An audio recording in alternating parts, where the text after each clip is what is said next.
You don't have to be healthy. You don't have to create a business. You don't have to get married. You don't have to stay married. You don't have to do any of this stuff.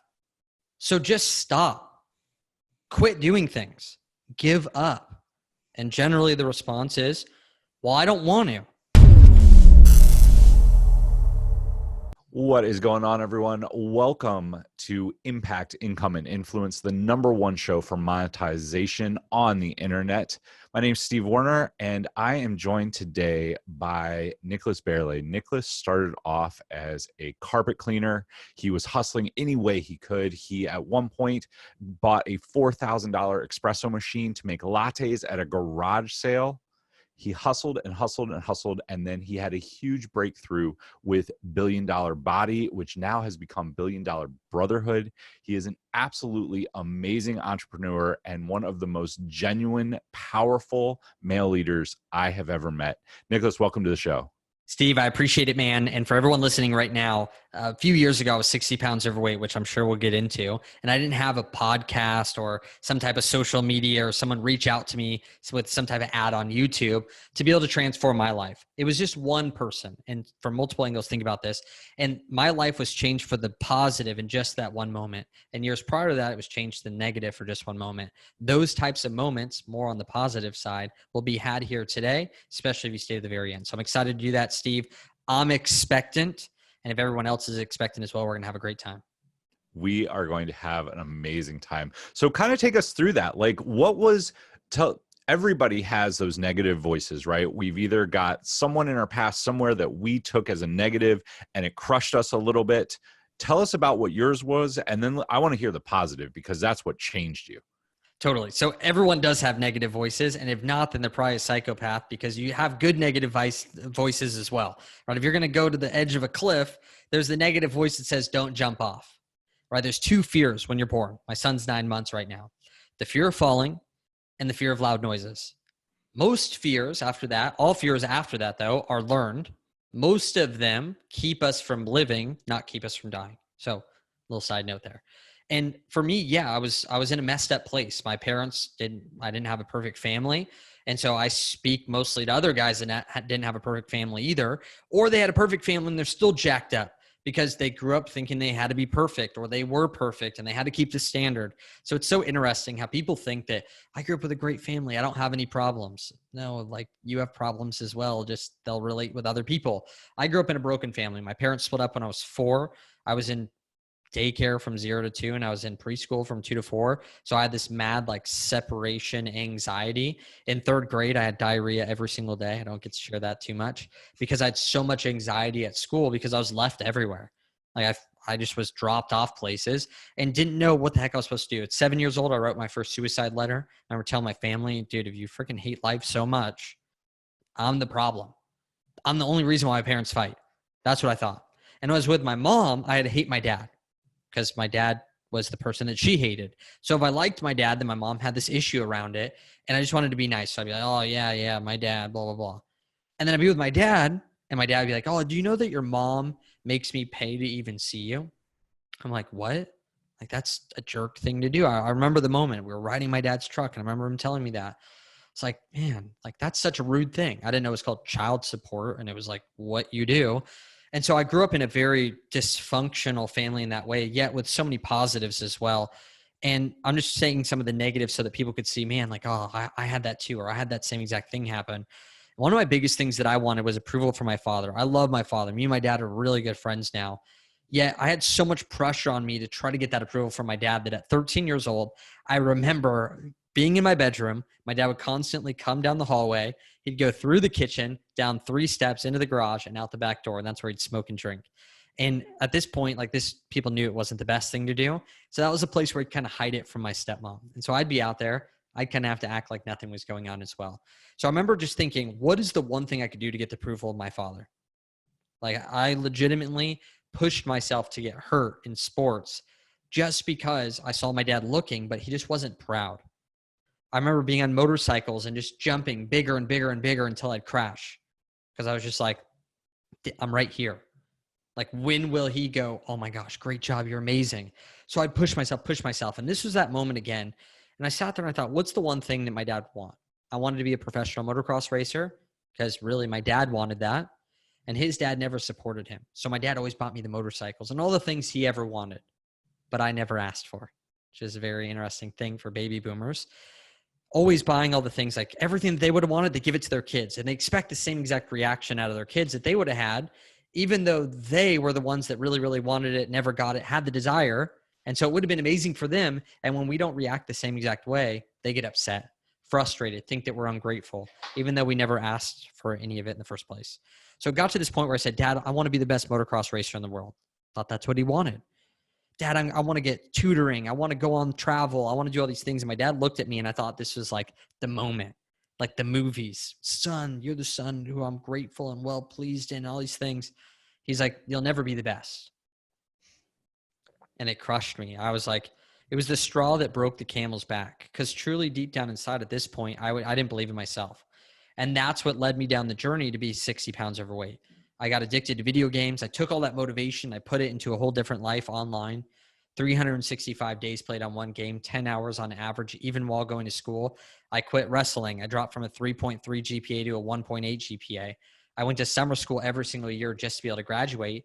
I had no clue what I wanted to do with my life. My number one thing that I wanted out of life was taken from me, motocross. It's gone. If you don't ride, you're not going to make it. So I had no reason to live. I had nothing to do. I was depressed. I became overweight. I would sometimes not take showers for 2 weeks at a time. Like, this is ridiculous. I was so insecure from my body image that I'd wear a sweatshirt every single day to school, even during the summer, 110 degrees outside. Oh, no, I'm not hot. No, this feels comfortable. This is great. No, I was insecure about it. I had to wear logos on my t-shirts every day because I was so insecure, because I had man boobs and you couldn't see like the man boobs through the logos. Like, that's what I had to do. I used to tape down my nipples every single day. But back before pasties were a thing, right? I should have known that. I used actual tape and like taped them down to try to make myself not look as fat. And I was consistently driven by these insecurities. And so it was just this one moment where finally some kid came to school and he came with a bag of fruit and he dangled this bag of fruit out and he started eating it. At this point, dude, I was on the cinnamon roll chocolate milk diet. I was drinking chocolate milk in the summer and hot chocolate in the winter with a huge cinnamon roll that's like the size of my head. And I remember seeing this guy and I was like, what the heck? We eat orange chicken for breakfast and lunch. Like, that's what we do in high school. Why is this guy eating fruit? And just think about this for 1 second as someone listening. It sounds really dumb for me to be afraid to say, hey, why are you eating fruit? But maybe put it in the context of, if you're listening to this podcast and you haven't reached out to Steve yet, you know, you can learn something from him, but it's vulnerability. And think about, for me being overweight, everyone could see my problems. I wasn't exercising. I wasn't eating correctly, and everyone could see it. Whereas all these people addicted to pornography or addicted to all these other things, alcohol, they could just do it behind closed doors and no one would ever know about it. I had all my insecurities laid out there for the world. It's like, I work out every day. They're like, no, you don't. And I remember sitting there and I had to ask for help. Like, it was almost like this bridge of like putting myself out there. I could have been rejected. What do you know, fat kid? Like, whatever. Pulled his bag of fruit and he told me, I hired a trainer. I'm doing a boxing competition, so I need to be at peak performance and I need to weigh in at the correct weight. And that almost gave me like this glimmering hope. And I realized in that moment, looking back now, there's two types of people. There's one type of person that knows everything. This is very common in today's day and age. They know all the things. They know email. They know how to break through. They know all about nutrition, and they just don't ever do any of it. But they know it all up here. They think they do. And they think that just knowing it all is good enough. And that's the people that I like to work with as well. It's because I'm really good at getting people to do things, apply the things that they know. But I was in this other state, which was I was motivated, but I didn't think that I could change my situation. Like, I looked at now reading Arnold Schwarzenegger's book, who was in a place where he was in the fittest part of his life. And he used to cover up every single good part of his body and only expose his calves. I covered up every single bad part of my body and only exposed the good things, like my hair and the angles that fit right. And I used to wear my shoes. I was so short that I used to put my heels on the back of my shoes so it looked like I was taller in pictures, but it didn't look like I was standing on my tippy toes. I was hiding everything about myself. The difference is he had embraced himself, one, and two, he knew he could change it. He knew he could grow his calves. I didn't know I could lose the weight. And so I realized in that moment, I was like, ask for the help. It was more than just losing weight at that point, because I didn't have anything to live for. But there was something inside of that that spoke to me, which was the fact that I could be a higher performer. And that's all he said to me. I went, left there, copied the bag of fruit. I went home and like, Mom, I need this fruit. Like I need to do something.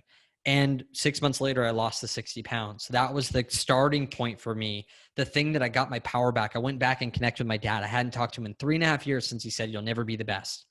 I was ashamed. Like Right. in my family, if you could pinch an inch, so you grab your stomach, you get an inch. And if you could pinch anything in between that, you're fat. So I was fat, but not only was I fat, I knew I was doing the wrong things. I was ashamed of what I was doing, and I hid from any pressures. And right now we live in a world where there is no fathers, and even the fathers that are home, that 30% of homes don't have a father, by the way, and even the fathers that are home are passive and not real good fathers anyway. And here's the thing about fathers, as a little side note. Fathers are just leaders, ultimately. So when a leader shows up in someone's life that didn't have a good father figure, they look at them as masters, like they're trying to rule over them. The number one thing that comes up in their mind, if they haven't had a good father, is don't tell me what to do. Someone says, hey, do this. Don't tell me what to do. That's the number one way right there to know, am I living in a mentality where I didn't have a great father or a father figure in my life? And again, that doesn't have to be from some father being gone. There's lots of fathers home. They're just not there. They're just not present. They're not actually leading. And so that transformed my whole life forever, Steve. That moment of working on myself first, then got me to connect with my father, then got me to put myself out there again. It then got me to start pursuing passions. It then got me to go to an event where I met my wife. My wife and I got married a year later. It then got us to start our first business together. And if I wouldn't have first peeled that first thing, like I know at our events that you've been to, Steve, at BDB Live, I spoke about that so often people say, what am I supposed to do? Like, what am I supposed to do with my life? I want to do something really big. And let's say they want to be a philanthropist. I'm like, awesome. Philanthropist is like over here.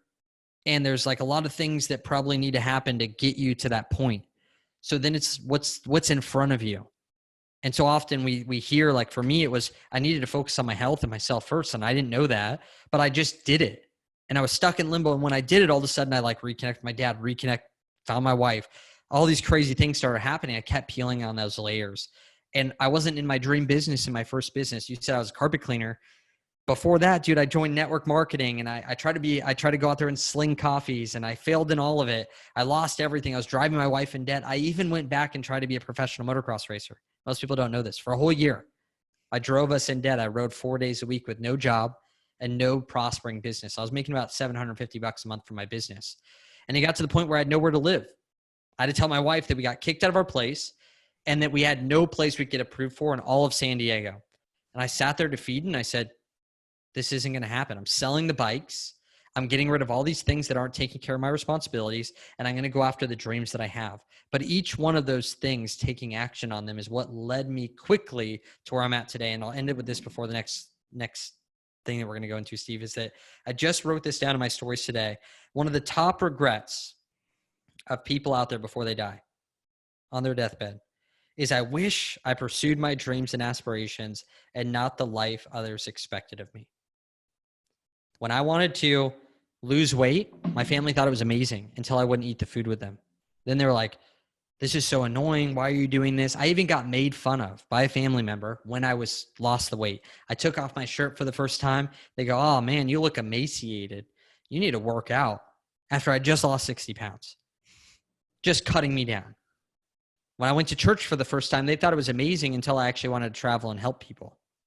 When I wanted to get married, they thought it was cool that we were dating until I wanted to get married at 20 years old with no job. Then they're like, oh, maybe you should get a job. When I didn't want to get a job and start a business, they all thought that it was stupid until I went out there and did it. Now my family's lost hundreds of pounds because of my example. I didn't stop. I've been married for over 8 years now, which is so wild to think about. They're like, oh, I love your relationship. It's so amazing. And now our business, like you just saw this last weekend, Steve was a part of it even. Like we sold like $500 and something thousand in a weekend, not including what we normally do in regular business stuff. And now it's like, now I'm helping my dad in his business. And it all started from back then, going against the grain and not living the life that everyone else expected of me. It's too freaking short. You don't get brownie points in heaven from somehow arriving to the grave without ever scratching the car. Very true.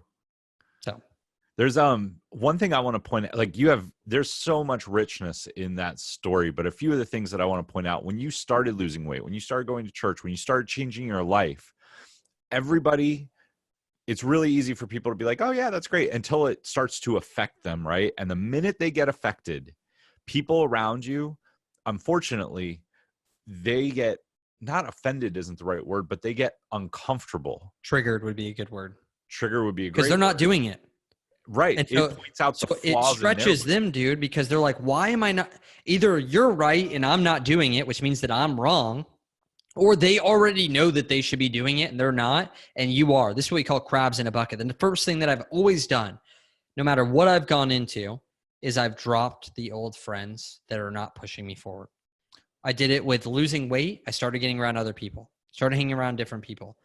When I went to church, I had one friend that went to church. That was it. I was like, I want to get around better people, and you are the one person I know. I almost regret this one a little bit. I just never talked to my friends again. I just went and hung out with these other kids because the other kids were not helping me get anywhere further.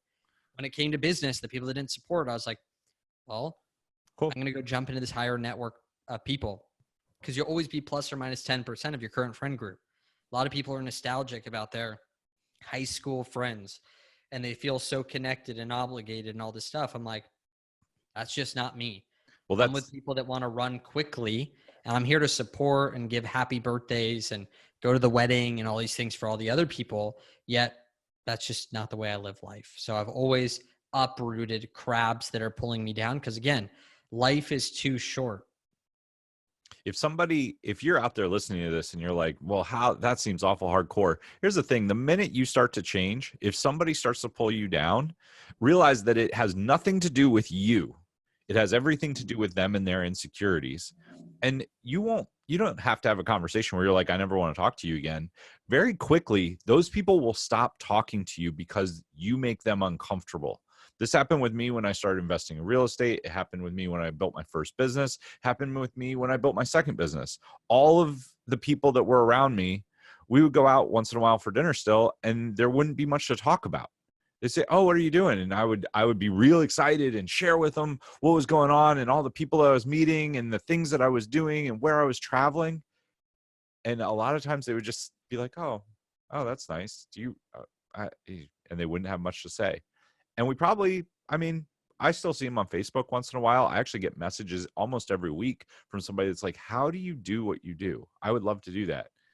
Yeah, and I think what you're touching on, like, just to put a bow on this, and I think we beat it pretty good, is that ultimately the people are just trying to do the right thing. And when I started looking at it back in the day, I used to get kind of upset and offended, thinking that they didn't support me and all these different things.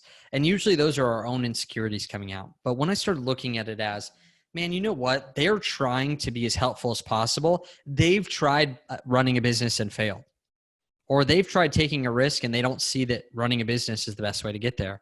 They've tried diets and they've failed, right? Like, they were in my position being hardcore, and they're like, oh, don't do that. Like, you need to be more lenient. And so they have your best interests in mind. That's just where you create boundaries around relationships, right? It's not like you're never going to talk to your family again because they don't support your business. You just don't need their approval to run your business, and you guys can talk about other things. So boundaries inside of relationships are really big. It's actually what creates freedom in relationships. And if people don't know where they're at inside of the boundaries of relationships, then they'll either do one of two things. They're either, one, not ask for enough, like your best friend in the world, and they never ask you for help or anything. You're like, I would have helped you move that furniture. You're my best friend. That's number one. Or two, they always ask for too much, because they don't know what part of the relationship they're in and what the boundary is. So then they're asking you to rent them a hotel room and give you their food, and if they could eat everything in your house, and you're like, this person's so annoying. No, the person's not annoying. You haven't created a boundary. So that points to personal responsibility, which I know you are huge on. I think this will circle it back. What happened? How did things change for you? Because you said there was like that one moment you started dieting, you got in better shape. What was the thing that really set you on the path? That's a really good question. It might be different than what people would think, because there's a lot of things that help set me on my path. I do believe that my father and what he instilled in me, I'm so much more grateful now than I was back in the day, right? I'm even looking at a picture right now of my father on my computer and him holding my motorcycle. And I just remember all these things I learned. Like I remember when I was racing motocross growing up, the things that he instilled in me were things like when I would crash, if I didn't break a bone and I could physically ride, he wouldn't allow me to leave after crashing. He'd make me go back out on the track and do one good lap. He's like, for 2 weeks, as you rest up and heal, you're going to be thinking about how you crashed. And that's going to be in your mind when you come back, and it's going to clog everything. He's like, I need you to go on the track, just do one good lap. We'll pack everything up. We'll bandage everything up, and we'll go home. And I consistently always left with a win. So over the 2 weeks, I only thought about the fact that, oh, I went and did that jump again. Oh, I hit that turn again, that section again, as long as I could. And Steve, you know this about me. I've always been one that says, hey, you're not allowed to move on to the next business idea until you've created some type of breakthrough and win in the one that you're in. And then you decide afterwards whether you're going to do it again. So that's where it first started. I also had a very strange moment that happened to me when I was 18 years old that I had never been to a church before. Like I said, my parents didn't go to church. I thought church is where the women went and the guys stayed home and like watched TV in the morning. That was what I thought growing up because that's what my dad did. My stepmom went to church. My dad didn't. And so even when I was in school, they used to ask you, like, are you Christian or Catholic? That's what they asked me when I was growing up. And I was like, I don't know, like, which ones drink? And they're like, Catholics. And I was like, oh, got it. We're definitely Catholic then. So I remember growing up, I was like, we're Catholic. I had never been to a church in my life. I just thought those were the only two options. And so all of a sudden, 18 years old, I got fit. I lost the weight. And I was looking for something more. And I ended up meeting who's now my best man. He's now built a business as well, Alive and Free, that does about $300 and something thousand a month, which is amazing to see him and his wife. And he was at this thing called a small group. I thought it was like where bands played and practice. Like apparently these are where church people get together and read books and crap. So I show up there and I was in this place where I was like, I wanted to learn about this stuff. I was like, why do people open this damn book called the Bible all the time? I'm like, when you read a book, you read it and then you're done. Why do they like open it up and look at it and then close it and then open it up again? It was the weirdest thing to me. So afterwards, they baited me to come back with, hey, we'll give you a free Bible. I'm like, I don't even know where to find these things. I didn't know they gave them out on every street corner. I just thought, well, I don't know where to get one. So I was like, I'll come back then. So I came back after that moment, I don't know, like I just made a different decision in my life where I felt like I legitimately got like a new heart and a new brain. My parents, my friends, they'll all tell you everything changed for me in a moment. And I know there's lots of people that, lots of assholes that go to church actually. And I know there's lots of people that don't know anything or don't feel anything. They don't feel purposeful. Divorce is the same in church. But for me, dude, everything shifted, not because of church, but because I had this relationship and this connection with God that I had never experienced before. That was the biggest transformation that's ever happened to me because that gave me a whole different heart, whole different perspective. I didn't like serving people, hated it because I wasn't working on myself when I was serving people. That's what I thought. I mean, I was an athlete. If I was teaching someone how to do a sport, that was me not practicing. I didn't want any part of that. Whereas everything shifted for me. I ended up going to 13 different countries. I went to Bulgaria, Turkey, Greece, France, Scotland, London, South Africa, Mozambique, Mexico City, all these different areas. And I was just going to the poorest places. Didn't care what people thought. Didn't care what people wanted. I was hugging sick people. Like I was doing all the things that you shouldn't do. We found a tribe in Africa that had never seen a white person before. And really for me, man, that was when I sat there and I started thinking, is love and helping people a skill? And I saw all these people that were so loving, but they had no money to be able to help people. Like they physically couldn't go to these countries. They couldn't afford the flight or the stay. I thought that was the dumbest thing ever. I was like, that's really stupid. Like you should be able to figure out a way to do this. So I sat there and I was in this group of about 1,200 other kids that were all zealous, growing and wanting to help people. And I sat there and I thought, you know what? I don't think love and helping people is a skill. I think it's like a heart thing. You know, it doesn't take like, you're not building a system. So I thought, well, I really like serving people, but like, I really like achieving. This is what I've done my whole life. What if I went out there and built a business and then I could send like 1,198 other kids out to go help people? That's a lot more impactful than me because loving isn't a skill, it's a heart. So little did I find out afterwards that some of the poorest people in the world actually have a lot of money. They just have no purpose. Give these people in Africa a little bit of money and a little bit of food. Like they're pumped, they're dancing all day. All these people in America got all the money, but they're poor. And I was the one that could get in these situations. And I was one of the only people that could get in these rooms and be the light to these people and help them find that purpose to come back alive again, to be able to show up for their families, show up for themselves. So I literally still am serving the poor every single day, and I didn't know it. And so that transformation for me led me on the journey of business. Ended up getting married to my wife. I was 20, she was 18. I thought, I'm going to go kill it. I've killed it in all these other areas. I'm going to go kill it here. And I freaking failed, dude. I sucked.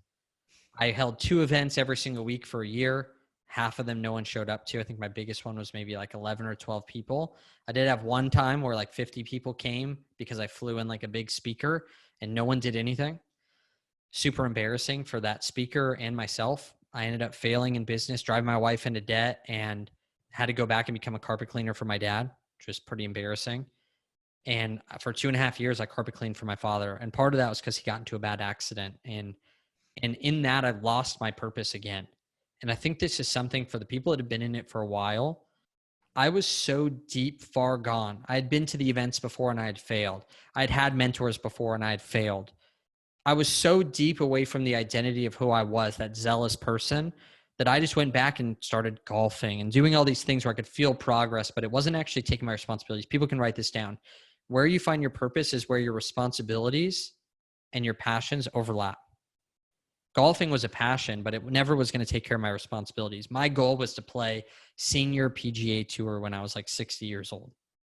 That was the goal. But it was never going to provide for my family. It was never going to impact people I wanted to impact. It had limited income potential. These were things that I did not want. So I remember just sitting there and I was in carpet cleaning again. And I remember going to an event. The decisions that we make every single day, they shape our destiny in our life. And it's a free event with one of my good friends now, which is so interesting, Nick Unsworth. Free event. I show up there and it's $30 for parking. And I'm like, dude, hell no. I'm not paying $30 for parking. So I dropped my wife off at the front. I go park on the curb and I sat there for like 5 hours waiting for my wife, thinking that me saving the money, $30, I thought that I was like schooling him. I was like, bitch, like, look at this. Like, I kept that $30 and now she's in there. I thought that the $30 in my pocket was more valuable than the people and the content that I was going to learn inside of that room. And that's why I was a freaking broke carpet cleaner. And that's where I was at, dude. I was stuck, broke, living in a 1-bedroom apartment, 400 square foot. My wife didn't even know if I was ever going to be on board again with building a business. I just thought if I could just speak the lingo, I'd be happy. My wife would meet these business people and they'd be like, whether you think you can or can't, you're right. And I'm like, dang, you're so right. Like, that's so awesome that you even remember those quotes. Like, I just wanted to speak the lingo. I had no vision. I was totally bankrupt in my energy and my vision. And if anyone's been there before, if you haven't, you just haven't been in business long enough probably. And if you have, then you understand those moments. And if you're stuck there, maybe my life can be a testament that you don't have to stay there. Right? It's like though you walk through the valley of shadow of death. I love that quote so much because it's like says through. And that to me is what I've always thought of is like, though I walk through, like not stay, stuck, sit through anything that's hard. It means like at some point I'm going to go like through the other side. And hopefully my life can be a testament to that. So there are 2 things that I want to bring up from that. What changed for you? What changed from living in that apartment and being not sitting on the curb, not paying the $30 to go in and actually get the value? What not changed? That long ago either. I know, it's crazy, right? Yeah. No, I know exactly what changed. So I'm sitting there, carpet cleaning van. My dad's about to come back to work. I'm sitting there doing the same old thing. I'm playing app games on my phone. I'm golfing every single day. It's pretty bad. Cheap golf course and just made friends, golfing every day. My wife is interning for a health coach for 9 months for free. Didn't make any money. She's working in a massage department for $900 part-time. We're having to talk on the phone all the time. And I was literally living the life that I said I would never live. And I'm sitting there in my carpet cleaning van and I'm on the side of the road and I'm dumping. Like, this is what you do. You clean all the carpets, dump out all the water. And I had this time to reflect. And there was 2 things that really came through my head. One in that moment, one that now when I look back. The first one that I had was I started asking myself, I thought that life would be different. I thought that maybe my wife would become rich because she was hot. I was like, dude, my wife is so freaking sexy. How are people not buying health coaching services? It didn't make any sense to me. I was like, can't she just show her body and people give her money? And she even thought that as well. She did some modeling jobs and did get paid for stuff like that. But it wasn't ultimately what we wanted, but I was confused. It's like, why are we not getting speaking opportunities? Why are we not getting opportunities for things to happen to us? Why are we not going viral? I made videos. Why am I not going viral? And I realized that it just increased anxiety and stress on myself. And I started asking myself, sitting in that van, I said, what would happen if I just took responsibility for this? And I didn't ask that exact question. I had a quote come through my head that someone had said to me, which was, if it's meant to be, it's up to me. And I had been so scared in that moment to ever think that, because I thought, whoa, success isn't about me. It's about other people. Like, it's not all my fault whether things go right or wrong. And even if they went right, like, I can't take the positive result or the glory of that. And I just asked myself again, like, well, how's that working for me? Not good. So I legitimately got Think and Grow Rich, and I wrote down my statement. I was like, I want to make 100 grand this year. And the year before that, I had made 21,000. And the year before that, I made $19,000. So this was a huge jump. I read Think and Grow Rich. I made my money statement, which was super uncomfortable because it was all about money. I wrote down what I was willing to do, what I was willing to give up, all those things. I read it every single morning, every single night. And I decided everything I was going to look at, if it was meant to be, it was up to me. I was going to look at it through that lens.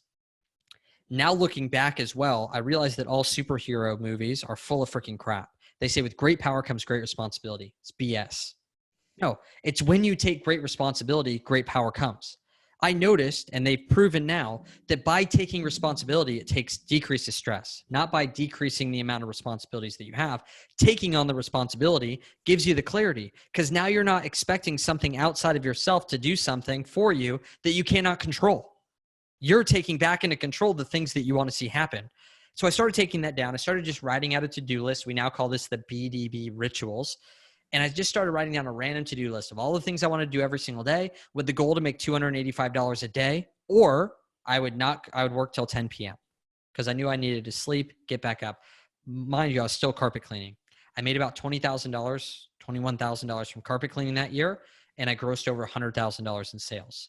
And I did that through that exact formula, finally taking responsibility. Every single day, I actually wrote things out. I got rid of the app games. I got rid of the other crap. And I was making money from all these sources. I was selling things on Craigslist. I was remodeling homes. I was putting in carpet jobs. I was doing carpet jobs on the side. All these different things. Plus, I was training in health coaching. And I saw that the training and health coaching company, though, from this discipline had done $67,000. Zero profit. $67,000 in sales. I got to go out to a couple of meals on the company. For people that don't know, $100,000 a year company does not make you any money. And so I sat there, and that was the first deciding point for me. My wife then went to an event, and this might be really good for Steve because I know that Steve does coaching and consulting and all those types of things.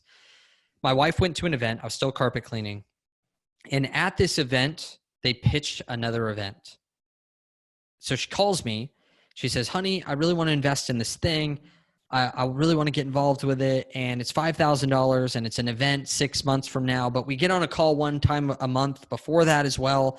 And I was sitting there like, wait, there's an event that you're at for $750 in Vegas, plus ticket, plus hotel that I couldn't even go to because I'm carpet cleaning and providing for everything. Hello. And in 6 months, there's going to be another event that I can go to as well with the same people that are at the current event, but a smaller one.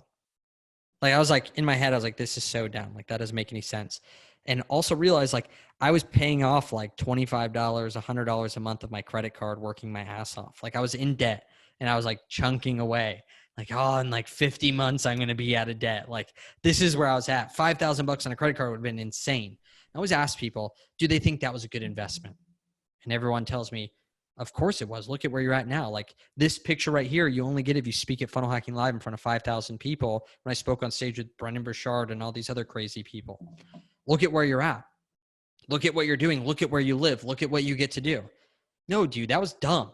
I was carpet cleaning. I didn't have any money. I was making like $21,000 a year.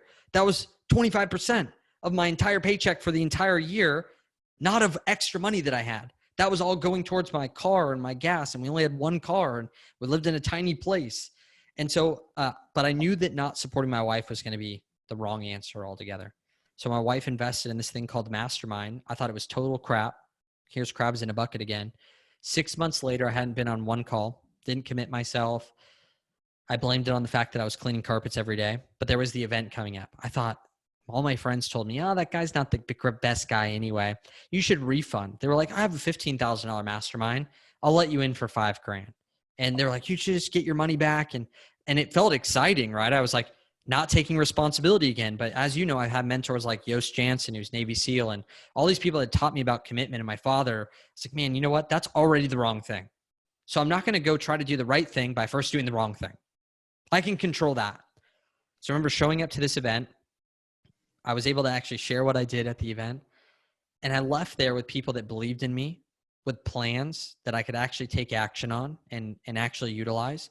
I had community. I had people that were better than me. I was the worst person in the mastermind. They wouldn't even let us join until we begged because we were so broke that they didn't want to deal with our broke asses, basically. They're like, this is way too much risk. And I went there and I did over 20 grand in sales in Billion Dollar Body, or before that it was True Challenge. Leaving there, I called my dad up, said, Dad, I'm sorry, but I can't keep doing this. I can't keep carpet cleaning. I need to go all in. It was a few months later that we launched Billion Dollar Body, maybe 9 months later. Billion Dollar Body launched in October of 2016. We were almost doing $30,000 a month.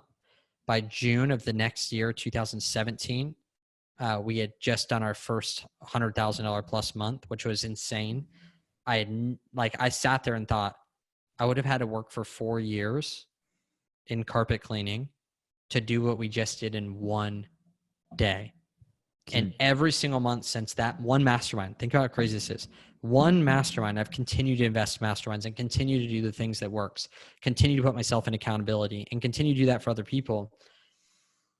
I have not had a not profitable month inside of our business since that one mastermind when I was broke carpet cleaner. So it's tough to say that there's one thing because every single thing, even today, podcasts like this keep me on track.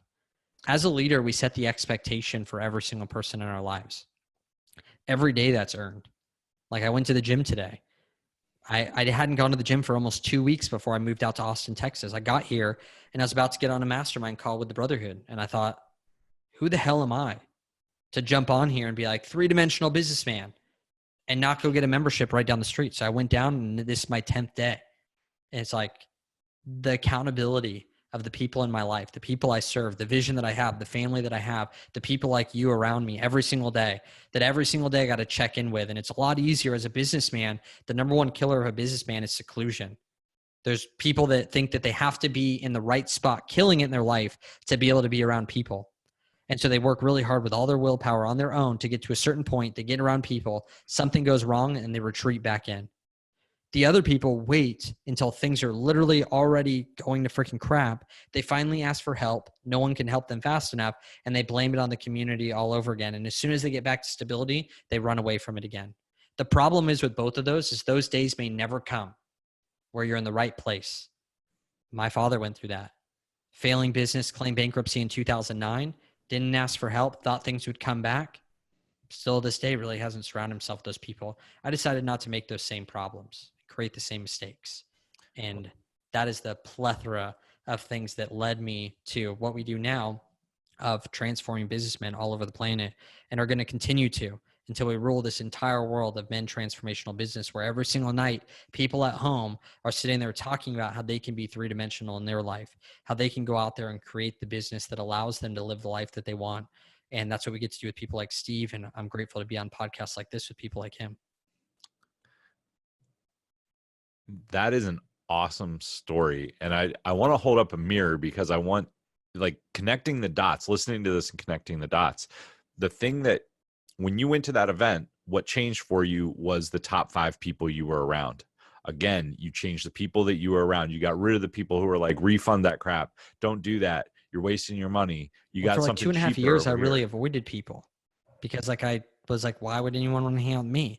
I was like, once I kind of get something going, then I'll have something to talk about. Well, 2.5 years had gone by and I still had nothing to talk about. Like, that's what's crazy. I was literally modeling exactly what my dad had done wrong. Well, the other thing that you brought up that I'm really glad that you did, because it's something I want to talk about the tactics of, is taking personal responsibility for something, like the minute you're 100% right, when you start saying, I'm going to take personal responsibility for something, whatever you're stressed about in your life, whatever you're listening to, if you're listening to this and you're like, I have anxiety around X, I can't lose weight, I can't work out, I can't get to the gym, my wife doesn't love me, like my relationship's falling apart, whatever is going on, the minute you take personal responsibility and you say, okay, what can I do? What can I personally do right now?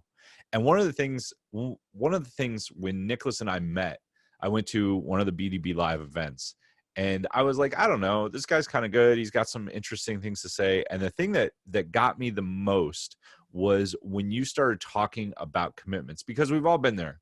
I've made commitments all the time. I'm going to do X. I'm going to work out. I'm going to get in the best shape of my life. And it lasts for 2 or 3 days. And then something else comes into your life and you get busy or you get tired or you sleep in or you have something that grabs you and you don't stick to it. And Nicholas laid out a framework that was all around commitment and trusting yourself to make good commitments. Nicholas, can you talk a little bit about that? Because that was one of the best things that I think you ever shared for me personally. Thanks, man. And if there's anything specific that I said, again, I like to do things off the cuff. I like things to be fresh. So if I missed something, go ahead and tell me. But there's a few things for me that have been super transformational when it comes to commitment. And these always are changing because as I'm growing, I'm consistently thinking of new things to be able to teach it better. I was not the committed person. So just to put a little bit of context on it, I was the person that when I was in wrestling, when I was in 8th grade going into my freshman year of high school, I was the guy that we had to run 3 miles. I couldn't run 3 miles. So I would run until like half the people got done. And then I would like walk off with them and not finish the 3 miles. I was the one that was in the gym and I'd have the workouts. And when the coaches were watching, because I always wanted approval, right? Like from my dad and the coaches, I'd work super hard. There was even a thing where you could challenge varsity every single week to take their spot. And no one would do it. But I knew it would get attention. So I always challenged. Yet I was never fit enough to actually beat them. I bet if I was fit, I would have actually beat them. So I was consistently acting like I was doing all the right things, but behind closed doors, that's actually what's going to be shouted out to the world. What's done when no one's watching. And if you're only seeing what people are doing when they're being watched, that's literally just the smallest little fraction of their life. So I remember being 18 years old. So this must have been around 2009, 2010. I ended up meeting this guy named Yost Jansen. I went to this business meeting and it was like business people and like a church meeting at the same time. And I remember meeting this guy who just came back from deployment as a Navy SEAL, 6'3", really gnarly looking dude.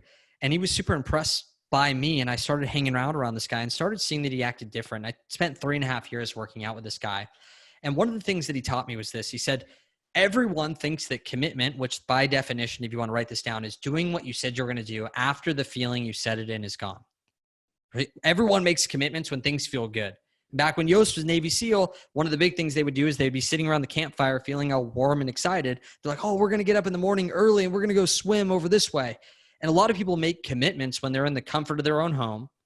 They're not in an uncomfortable situation. And then as soon as things get uncomfortable, they end up going back on their commitment because they're like, whoa, this isn't what I expected. Yeah, because you were in a freaking warm place with lots of food, feeling really great about yourself, and you decided to make a commitment to something.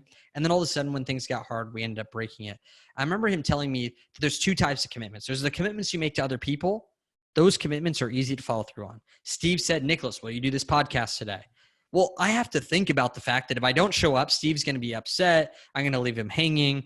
I'm going to break off that commitment. And a lot of people follow through on commitments that they make through to other people because they don't want to let them down. Yet the number one most important commitment that we can make is the commitments to ourselves, and how psychologically and how in our subconscious mind, how it affects the way that we do life when we say something like, it's Sunday night, we just ate a bunch of food. Maybe we're even feeling, oh man, I ate too much. Like, you know what? You know what would be great? Like, I'm going to wake up at 6 tomorrow and I'm going to work out. So we wake up and then we're tired because last night we weren't tired when we made the commitment. But then also we wake up, we're not tired and we end up not doing it. Or maybe we do it that day and then we put this another commitment on ourselves. And then all of a sudden it's like we end up falling off. What ends up happening is now whenever you have a new opportunity come, your subconscious mind is saying, no, you're not. Like, oh, I'm going to go do this workout. It's like, no, you're not. And all of a sudden you have this division inside of yourself because you say you're going to do something, you don't do it, and then your actual self can't trust yourself. And it creates its own demise. And so I remember actually seeing this, the way I learned commitment was from this guy. a few different things I learned from it was one, I saw him walking his dog one day, he had this huge dog, and he got on the skateboard, and because he's a Navy SEAL, he has all these cameras in his house. So he plays back this camera of him riding a skateboard with his dog off a curb. He gets wheel bite, which is when your wheel hits the skateboard and stops suddenly. And then all of a sudden he stops suddenly on his face on the concrete. Bloody face. Gets up, gets on the skateboard. All of a sudden, 15 minutes later, you see him come back on the camera, and then he goes and washes himself off. I'm sitting there like, you got to be kidding me. If I fell and face planted, bloodied up my face, the first thing I'm doing is saying F the dog, going inside, cleaning up, and the dog can go take a crap in the backyard and run around. This guy was so big on completing the things that he had started that he finished walking the dog. It had just become a piece of who he was. I remember working out with him for 3.5 years. I sat there. We wrote up workouts on the board. We'd think of new things. Be like, oh, let's do this. I'd be like, yeah, let's do it. We'd be an hour in, halfway done, because we were freaking dumb with thinking about the workout. And I'm like, oh, that was great, man. Like an hour is like what I usually do. And he's like, what are you doing? I'm like, that was the best workout I've ever done. He's like, no. Like, finish the workout. But I already did more work than I normally do. And he's like, no, finish the workout. And then afterwards, you can choose next time not to do that. But you chose this time to do it. And you're going to screw yourself mentally if you allow yourself off the hook to not complete this. Because one, you'll make big commitments. So people might want to write this down. People make such big commitments to themselves and other people that they never fill them because they know they can get out of it. What happens when you follow through on a commitment that's hard is you learn your lesson to not make the commitment again. It's okay not to make commitments. Yet when you make them, you're better off going through with them and learning your lesson than you are from letting yourself off the hook. And then the second thing is the psychology of being able to get through these hard things and be able to make it through the other side. And so altogether, the things that I had learned from him was that, man, if someone says, meet me at this location, we're going to be there for the other people. But we tell ourselves these things and we think, oh, I'll just go to the gym at 3 actually. Oh, I'll push it back. Oh, I could do these other things. And we put everyone else's priorities above our own. Is there anything that I missed there, Steve, that you want me to touch on? Because there's a few different other things that I could go down. Yet commitment is doing what you said you were going to do after the feeling you said it in is past. It's probably one of the most important things. I'll say the last thing about Tony Robbins that I think is really impactful for me. And it served me right. Because the number one thing that people look for in a company that they buy from, someone they do business with, is someone who's consistent and they can rely upon. And when I asked my friend, Dan Fleshman, he owns about 31 companies, a portion of it. He's the youngest person to ever go publicly traded company, create a publicly traded company. And basically what he said, I asked him, man, how do you find these partners in 31 companies? Like, what do you look for? And all the things were things that you can control. They had nothing to do with skill sets. That was like the secondary thing. Everything was about integrity, commitment, follow through. And I was like, you can control all those things though. This doesn't make any sense. Like, why are other people failing? Yeah, because they don't walk in those things and they create the very self-sabotage that they're afraid of. So when I looked at Tony Robbins always said something that stuck out to me, which was make decisions while you're in state so that when you're out of state, you don't back out on these decisions. I thought, what does that really mean? Most people in their life, they make their most important decisions when they're in a weak state. They're like, man, I feel terrible today. Today's a terrible day. I can't believe I invested in that coaching program. I need to get out. And they start making their decisions to shape their life from their least powerful state that they're in, rather than looking back on, why did I make that commitment when I was in a powerful state? And I'm not allowing myself now. I'm going to put boundaries around not making commitments when I'm in a not powerful state. Like saying, you know what? I haven't drank alcohol in 3 months, but I feel really crappy right now. I think I'm going to change that decision. No, you probably should keep going and wait till you're back in a powerful state so that you can make another powerful decision. So Tony Robbins, when he says this, I have many of my guys do this. I even have them do it at our masterminds. When we're halfway through the year or 3/4 through the year at our masterminds, I say, hey, how do you guys feel right now? Amazing. If it wasn't about anything like money or time, when would you guys want to keep going in this program and forever? Like, yeah, of course. I'm like, cool. For the people that feel comfortable, put down a deposit for next year for yourself. Because I'm sure things will happen in between now and then. But while you're in a powerful state, and you're seeing clearly your vision and what's possible and not what's impossible, make that decision. So that when you're out of state later, you can look back at when you made the decision and why you made it, and you can be kept accountable through your commitments to following through on the decision that you made, and then figuring out afterwards whether you want to make that same decision again.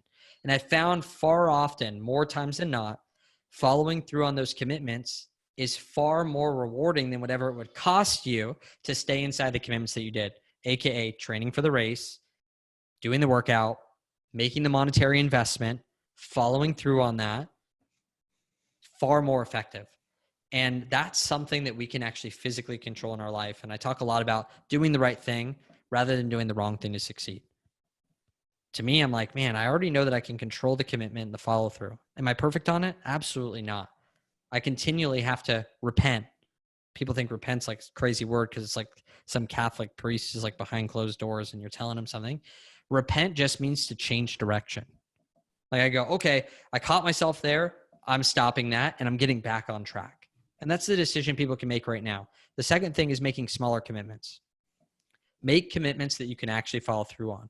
Say, I want to show up to the gym 5 days this week. Not I want to work out and do all these workouts and get all this stuff done and run 10 miles. No, just run. Just eat healthy.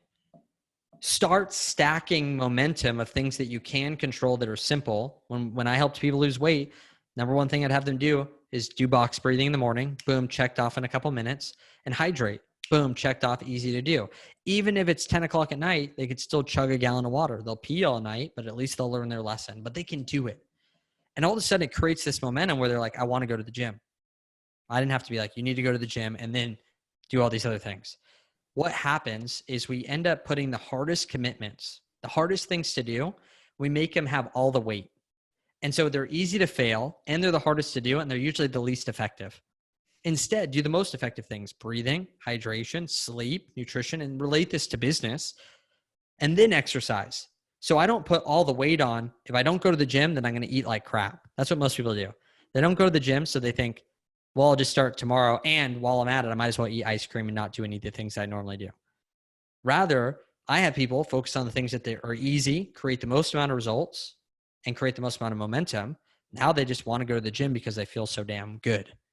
If we do the same thing in business, start with these small commitments, we start building trust with ourselves again. We stop making commitments that we don't want, but even when we do, hey, we follow through with them. We've stayed consistent with ourselves. We've built rapport with everyone around us that we'll continue to do it. Yost told a story, and this will be the last one, that I never have told.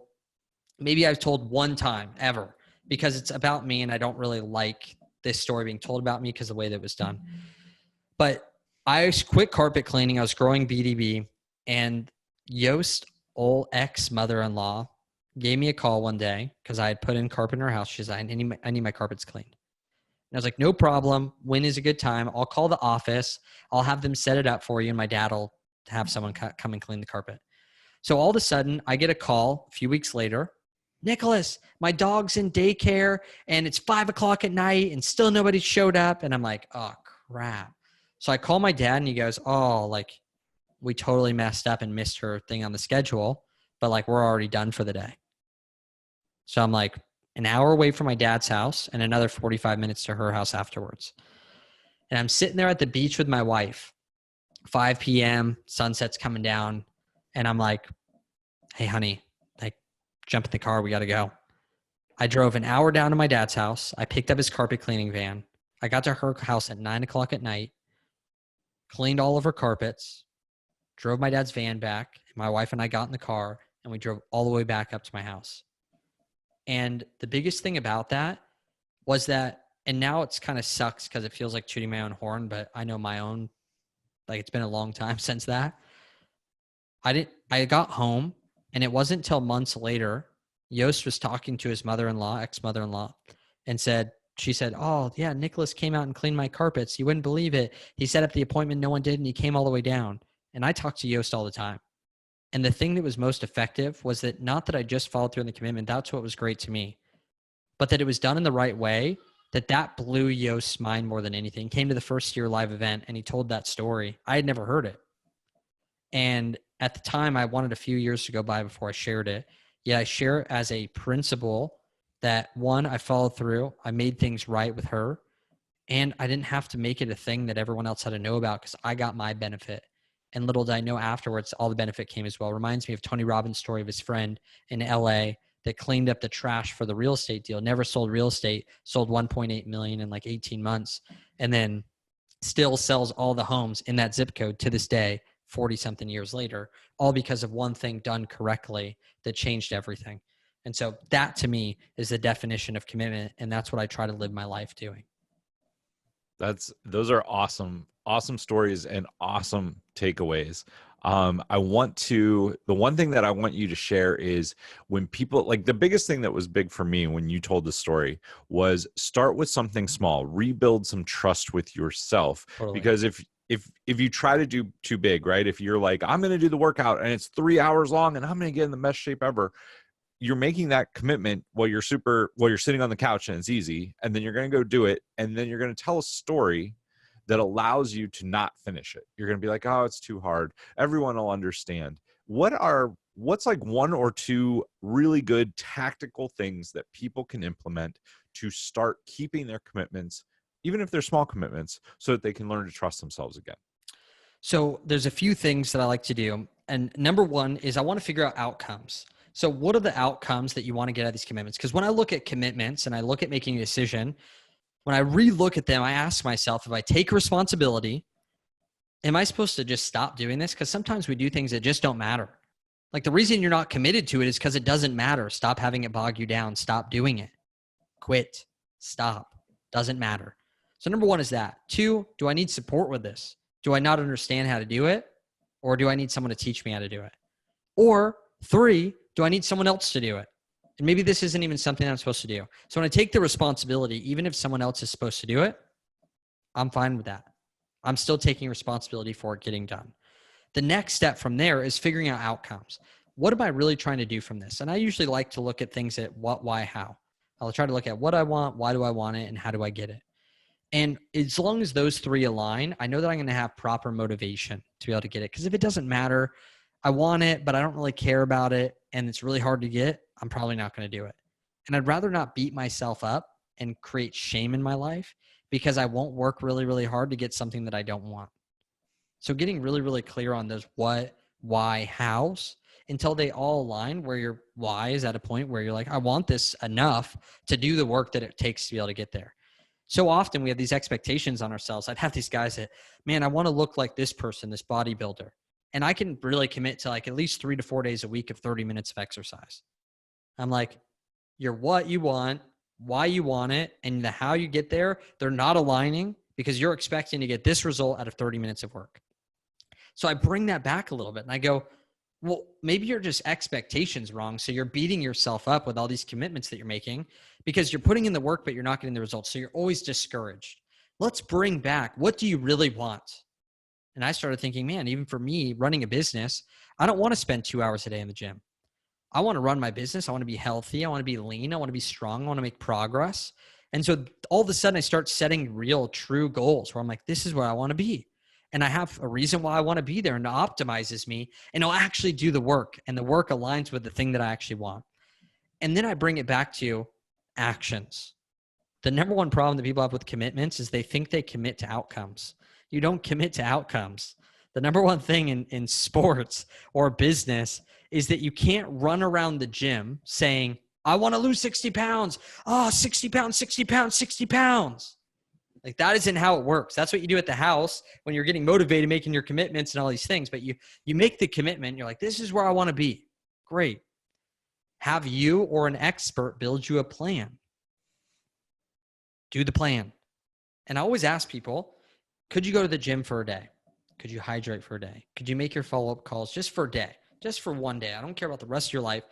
Could you follow up with people for a day? Could you make calls for a day? Could you set up systems for a day? And they're like, oh yeah, dude, I could definitely do that. And I'm like, cool, just like do it that over and over again then. Because you only need to make it through the day. And you don't need to go out there and go after all these big tangible outcomes. I need to make this much money by the end of the day. Oh, I broke my commitment. I'm a piece of crap. No, the actions that you took are what created the results. And if we could break it back down into simple things, making sure the outcomes, that your actual work is going to get you the outcome, and the outcome that you have and the plan line up, and you could start focusing on the plan going forward, because those are all things that you can tangibly do and take back into your own hands. Also writing out, what can I do in this moment? So when I write down a plan for someone, let's say to hydrate, we set the boundaries. Maybe find a friend that can help you set the boundaries. If you do not do this, then this is your repercussion. And have a friend that will take a repercussion as well if you don't do it. The opposite side is if you do it, even if the outcome isn't perfect, you do all the you commit to doing the process, you get something for yourself as well. And inside of this place, this is where you all of a sudden start having this massive motivation to be able to do the things you want to do, because now you have a structure around you. Like, it's so interesting to me that people will go out there and they'll try to make commitments and never tell anyone. And they try to make commitments and they make them super hard and outcome oriented, and no one knows about them, and they have no repercussions and all the rewards. And they just try to figure out, like, once I hit the goal, then I'll share it with everyone. That's how I was. It's like, well, that's why I'm not hitting the goal. It's because I'm too scared to be held accountable, because I don't trust myself. Great. Take it back. Take it into small steps. If you're drinking water, it's like, hey, this is the water I need you to drink every single day. If you don't do it, this is your repercussion. And if it's 10 o'clock at night, I need you to check in, tell me you didn't do the water, and then chug all the water and pee all night. And then you'll have a repercussion there. And then tomorrow it's a new day, and we're going to do it over again. And I try to make sure that everything in the beginning are actions that can be done right now, and they can be done in a short period of time. And that way, that if it's the end of the day, we could still check them all off the box. I love that. Like, always wind back your actions. Like, first you commit to the actions, not to the outcome. The outcome is what gets you there. If you commit to the actions, I think there are some people who would say, well, what if I don't know what actions to take? How would you tell them to set up the actions if they're either hire an expert or they need to work on a plan themselves? Yeah. So there's two things. Every action creates a result. People are a lot smarter than they think. Don't give me that freaking BS about, oh, I don't know what to do. Okay, great. Well, let's do this then. What do you think you should do? And do it. Like, we're not talking about outcomes. Like, excellence is this. Perfectionism is expecting a guarantee in a world that gives no guarantees. Not going to happen. Excellence is doing the very best that you can with your current skills, talents, abilities, and network right now, giving that to whatever situation that you're in. So if you have someone you can call, well, that's giving excellence because you have that contact.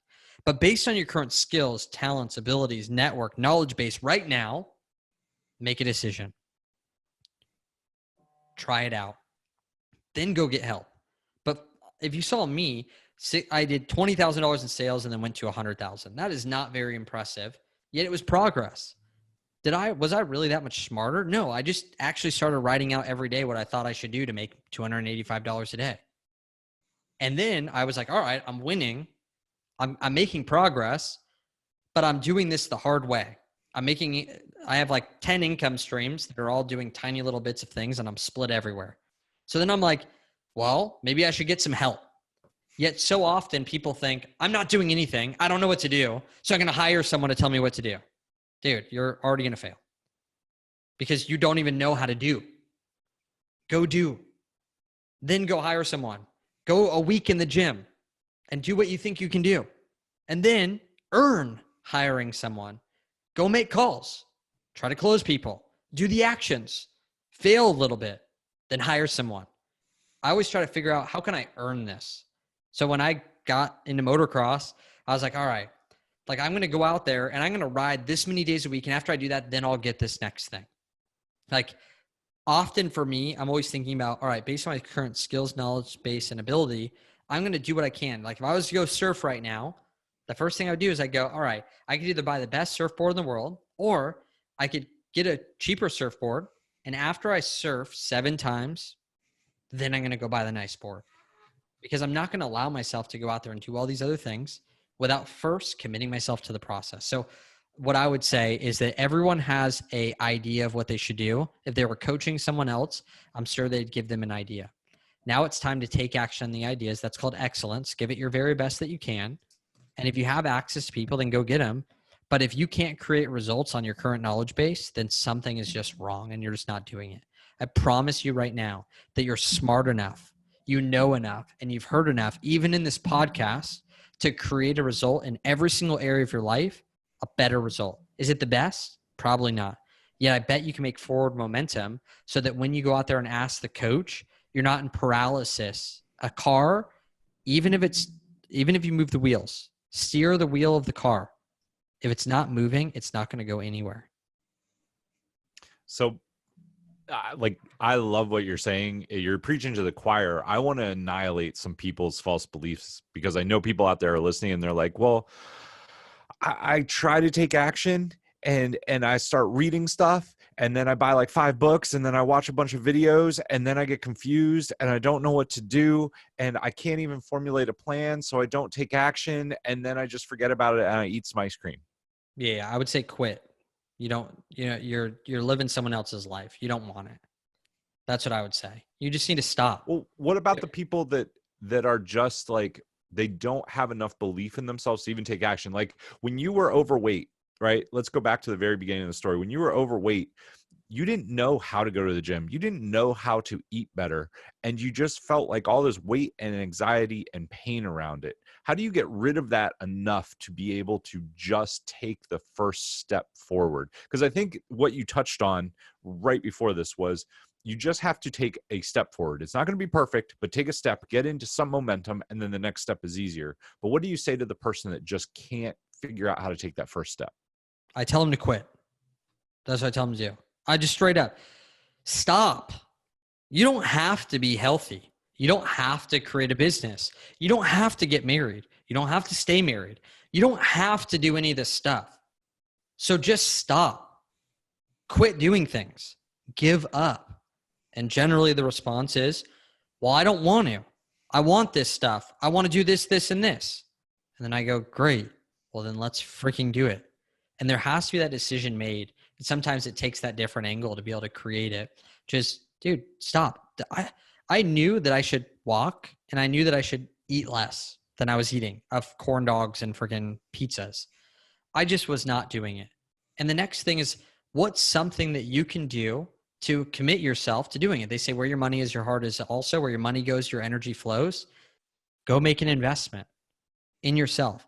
This was very interesting. So our last live event at B2B Live was a lot about identity. And I didn't expect it to be about that. I thought like, man, this can be for the businessman. But all of a sudden it was really big. My mentor Yost came up and said, your why doesn't matter. And that was crazy. It was like, what do you mean my why doesn't matter? Like tons of people, they love their family and they have lung cancer and they won't quit smoking. There's people that are obese and they really, really want to run with their kids, but they won't stop eating freaking McDonald's.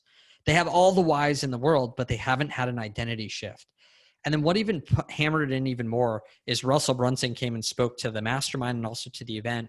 And he spoke about how he had bought this bike, like $15,000 bike, hanging up in his garage, and he never had used it. And he decided one day, he's like, man, I want to be a biker, like, which it's actually called a cyclist. Bikers are like Harley Davidson, but that's Russell for you. And this just hammered it for me big time. Is he sat there, he had the equipment, he wanted to do it, but for some reason he wasn't pedaling the bike. And so finally he just was like, you know what? What do bikers do? Where do they go? How do they act? What do they have? And he went online and he bought like the shoes and the spandex and the water bottle and the helmets and all these different things. And he fitted him in all this stuff. And he goes, I am a biker. Cyclist, Russell, but he says he's a biker. And he's been riding bikes every single day because he had changed his identity around the subject and he had suited himself. So maybe it's order the shoes. I remember that's a big thing for people. It's like, get the running shoe. Like we actually had a guy inside of Elite that was running and he hated running. He thought running was stupid. And he went and ordered shoes because he saw a good runner and he said, I'm going to order the shoes. You look at the Sandlot, like kids used to wear those PF flyers because like that kid used to run fast with the shoes. Yeah. The kids would put on the shoes and they felt like they could run fast and it motivated them.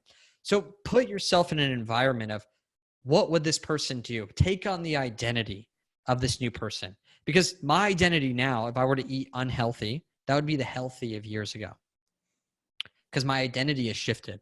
What is now unhealthy and what's considered healthy is drastically different than before. Success. I thought that if you made $10,000 a month, you were a god. Now it like that is unfathomable. That probably doesn't even cover your bills. Not even close, dude. Like not even a third. And so not even close. So now looking at that, success and failure has changed. But the big thing is that who do you want to be? And change your identity around it. If you want to be finding your identity in being broke or out of shape or overweight or not able to be in a great relationship, then great. But what are the people doing? Where do they go? How do they act? Start taking on the identity of the traits that you want. And I believe that's a huge step that people can take. I think that who are the people that you trust that have gotten results before? And I say trust because the best people in the world you may not work well with, might not be a right fit. Yet someone you trust and is really good at what they do, go hire them. I remember right before COVID lockdown, I had been following one of my friends because I had just had a baby. My wife did at least, and I was around the baby a lot. I didn't have the baby. And my son was born, and all of a sudden working out 5 days a week was not like my biggest priority. An hour a day, that's what my regimen was, like hour and 15 a day, 5 days a week. And I was like, this is not going to work. I had another friend that taught 3 days a week, 45 minutes. And I thought, well, the results are good.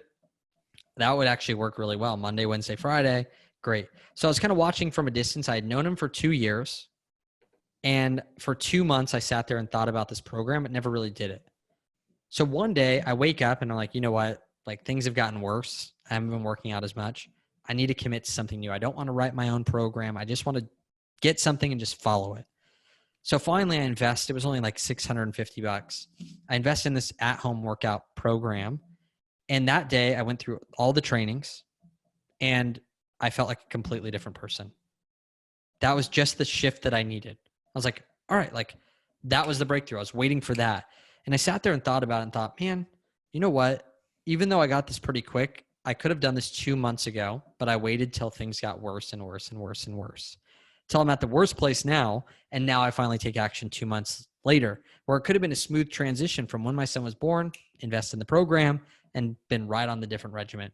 But I just allowed life to get worse and worse and worse. And how often do we allow life to get worse and worse and worse and worse to the point where we're like, I don't even want to invest in something because I don't even know if it would work. Think about me with carpet cleaning. I'd invested in the event, done the things, failed, carpet clean, and the longer I went, the more stingy I got. $30 to pay for parking. No, I'm not going to do that. So finally, it got to the point where I was sitting there cleaning carpets going, I'm never going to get to my dream life. I need to do something dramatic and different. $5,000, $15,000, $30,000, $50,000 investments later, and my breakthrough came. And each time shifted my identity. And as you can see with what we do inside of BDB, the number one difference that men get that changes everything right off the bat, when Douglas James joined in BDB Elite and he made $839,000 in his first 3 months without even talking to anyone, like he didn't even ask for help, was because he had an identity shift. When Steve's seeing all these new guys in right now and they're like, oh, I did this workout. Oh, I did $1 million in 8 weeks. Oh, I did this thing and I made my first sale. The only difference so far is the identity shift. They say, this is who I am. I am a three-dimensional businessman. I'm an elite level businessman. This is how we make decisions. This is how I show up every single day. This is how I communicate and have accountability. And their identity is shifted. And so with that identity shift, they act differently. And so if you're not willing to make the investments in order to get to where you want to be, then you just don't want to be there bad enough. A guy with 750,000 followers today reached out to me for help on Instagram, fitness influencer. And he said that he'd been talking to a few people about running his business, but they wanted to take a percentage of the back end sales, meaning he didn't feel comfortable with them taking money from his company forever. And he thought that he was winning by not doing this, and he's not making anywhere near the money that he should. And I sent him a message and I said, you look at what you would lose if that 3% was taken from you. I look at the fact that you've been thinking about this for 2 years and all the sales that you've missed out on that have cost you far more than that 3% will probably ever cost you ever in your life. The guy's like, holy crap. I've never thought about the fact that as I've been procrastinating in indecision, it's actually still been costing me happiness, breakthrough, people's results, everything. So ask yourself right now, what is this indecision costing me truly? What is not investing in myself costing me? What is not putting myself out there? What is it truly costing me? And you'll find that the cost is actually a lot less to invest to get help than it is to keep doing things on your own. Dude, I think that's probably the best advice. Like, think about that. Think about what you have to do. Figure out how you can move forward. I want you to finish with a story because I think this is the most powerful story.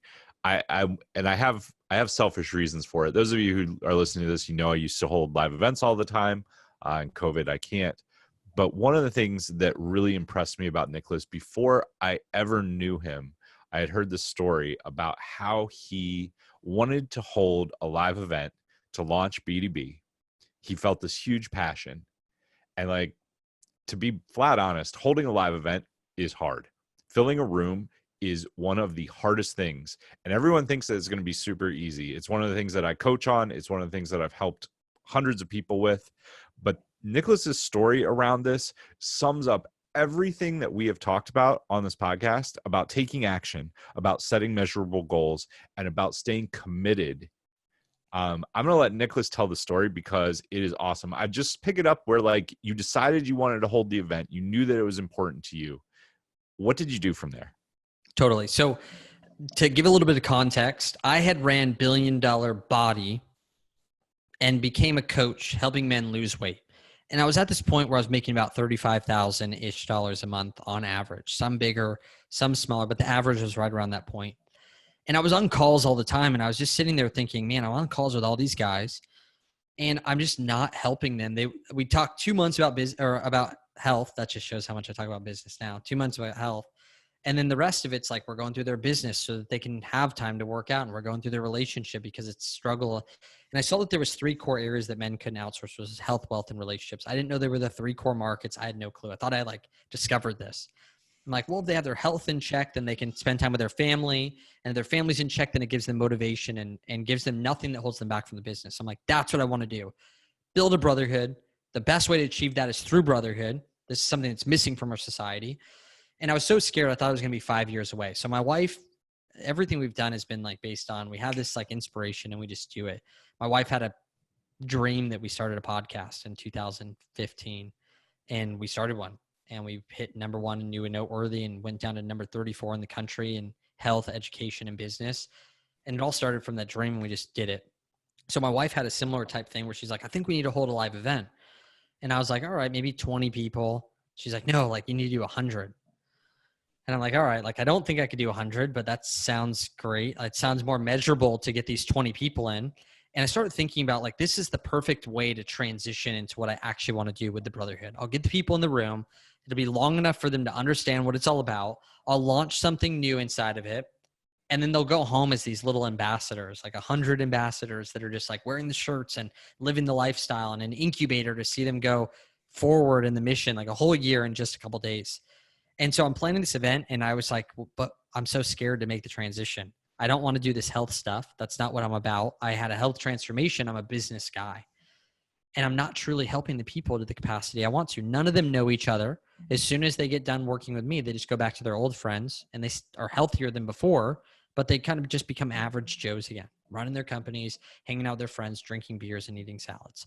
And so I got to the point where I spoke to my friend Alex Hermosi, Brandon Poulin, Jim Launch, and Lady Boss CEOs. And they were like, Nicholas, like this brotherhood thing, you need to do it. And I was so nervous, dude. Like I was so nervous to speak about it at the event. I was so scared to share it because I thought, what if it fails? Why would people buy into this brotherhood where they have access to my network and access to these guys and this business topics? And I just couldn't see it. I thought, well, I help men lose weight. That's simple. Everyone understands it. They're like, no, you need to do it. So I create this offer, $12,000 and $10,000 offer, depending on the payment plan at the time. And I thought, this is where I'm going to launch. If I get one person, I'll just freaking make everyone feel like assholes for not paying me. And I'm going to just dominate it with that one person. If I get 10, I'll be happy. And if I get 25, I'll literally crap myself. And so, and I told everyone, I was like, I'll literally poop in my pants and show you guys if I get these 25 people. And so I just remember going, like promoting this event. I'm leading up to it, and I held this meetup that was to get guys together. And truthfully, it was to get guys locally that would buy a ticket to the event. So we're all talking about our commitments at this BDB meetup, which is interesting because one of our guys, Nicholas Elliott, that just hit $1 million in 8 weeks, he came to that meetup. That's where we met. So I'm at this dinner. We're sitting there and Nick's there and a bunch of these other guys. And I talk about, I'm committed to putting 15 hours a week into promoting BDB Live. And someone who had ran events before looked at me and was like, that's not how it works, dude. Like, you need to go all in.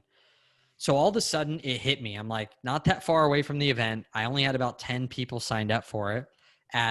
It was about $500 on average per ticket.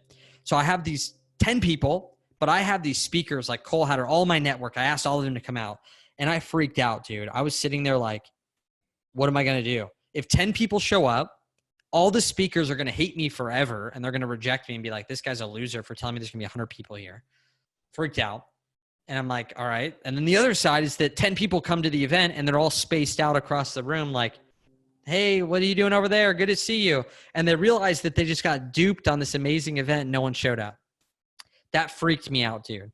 I legitimately got in my phone and started messaging, texting, calling everyone. I sold 81 tickets plus sponsors and everything came out to right around 100. The sponsors got to buy spots and then bring people with them. And I remember going to this event. I was so freaked out leading up to it. And not only that, I was making the biggest transition in my business I'd ever made up to that point. I had already 7 months prior gone men exclusive. Only men could buy from us. And then now I'm launching something that was supposed to be launched 5 years later. It's supposed to be launched in, like 2021 or 2022, 2021. So 5 years later, like next year was when the Brotherhood was supposed to launch.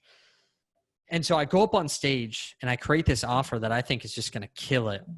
I'm like, this is exactly what they want. And this is what I've been hearing on the calls from all these guys. Like, and I coached over 600 guys in health, one like on the phone. So I'm like, I know this, like, I know exactly what they want and what they need. And I go up there and I first talk of the event, dude. Think about this. I go on stage. No one's been there before. Hey guys, I'm Nicholas. Pitched him. The very first talk. And 11 people bought right there, 16 by the end of the day, 25 all sold out by the end of the weekend. And I was like, oh my gosh. And that's what launched the first BDB Elite year. And then year after year, we just took it to that next level. And we've consistently every year, besides this year, this is one of the easiest years we've ever done. We've had something go wrong that has just caused us to have to go to the next level. I think you remember even, Steve, that the second year, if I could just touch on this, is that I ended up opening more spots, 40 spots, but now the investment was $15,000 per person or more with a payment plan. I get up there on stage. I'm going to pitch it again. I think, dude, I'm going to kill it. This is going to be amazing. I get up on stage. I pitch. And during the intro to my talk, all the power goes out. So no one knows who I am. Okay. So then I start teaching, power goes out. I never know when it's going to come back on. And I'm like, I have Jay Abraham here. I have all these people. I don't know what to do. So I go way over time. I go from the first session all the way to lunch, just with my talk, buying time, all this different crap. And then all of a sudden the power comes back on. I start going through my pitch. Power goes off. No one knows what's going on. And I'm sitting there freaking out. Like, what am I supposed to do? So I get off the stage. Everyone breaks for lunch. So no one goes and buys anything except for the one guy that was a sponsor the year before that kind of felt bad for me. And he was like, I know that this is going to be good. So I'll go do it. So I had one guy. I only had a 2-day event at the time. So I go to bed that night and I literally was thinking, I'd rather get hit by a bus. I'd rather throw up, crap on the floor, roll around in it than feel how I feel right now. That would feel a lot better to me. And in that moment, I started thinking again, I go, well, I could complain to the hotel because it was their restaurant that was taking power on the same wall on the other side. That's why when we checked it the night before, there was no restaurant in the middle of the night. It's like I could complain to them and get all my money back and try to figure out how to salvage this thing. And I figure out a way to get out of it rather than get through it, right? We talked about walk through the valley. I wanted to like run away from the valley and like find a way around it. Or I could just give excellence and do everything I could possible. One application that first day. I remember going out the second day and just was like, what can I do? Well, we had a time where we had to give awards to the guys who had made progress. So I go, after these awards, I'm going to just kind of give another slight talk again and just kind of go after it again. Second day, went up there, people saw the transformation of the Brotherhood. They had all the power gone out with all the other days. One of the projectors shorted out, terrible. And I think I left that day with like 48 applications and filled up the entire event or filled up all of Elite. And And that was a really stressful week going home with 48 applications when I was supposed to be done with the event. Yet I had the opportunity again to either partner with the failure and look at how I could get out of it, ask the hotel, which would have made me not really focus on serving at the event and doing it really well. Or I didn't ever say anything to the hotel. I just kept doing it. I just kept going and killed it. And it's so interesting that those are the small decisions that we make that change everything. You know, even with this last event, like I didn't know how it was going to go. And it was one of the easiest events once it went, but it was a virtual event. You know, it was interesting to promote. It was hard with COVID changing everything. And again, when the lights turned on and the camera was rolling, I only had one objective, which was freaking crush this event. That's it. This is going to be the best no matter what. And that's how it is when I flip on the camera, when I get on the podcast. Every time, it does not matter because I know that I can control me and how I show up. I don't care if one person listens. I don't care if I go Facebook Live and no one jumps on. I'm like, I'm getting better. And that's what's going to make me blow up. I'm going to give it all. And if I get one person, I'm going to dominate and make everyone feel like an asshole. If I get 10, I'll be happy. If I get 25, I'll be whatever. I've already come to terms with if I fail, I'm fine. Because I know I'm going to make it. Because I've already seen the beginning from the end. And that commitment, when you tap into where you want to be and you already see it, dude, it's really difficult to fail. I'm like, I already know where I'm going. So no matter what happens, I don't care. I've already seen the beginning from the end. I already know I get there. So I'm not afraid of anything. I've already come to grips with all the losses. I've already come to grips dying, whatever. Doesn't matter. I'm like, whatever happens, happens, dude. I've already played the scenario and I'm ready to walk through it. That is awesome. To just recap what you're saying, it's like take personal responsibility. Don't tell yourself the story that you're a failure or that it's okay that you don't complete it.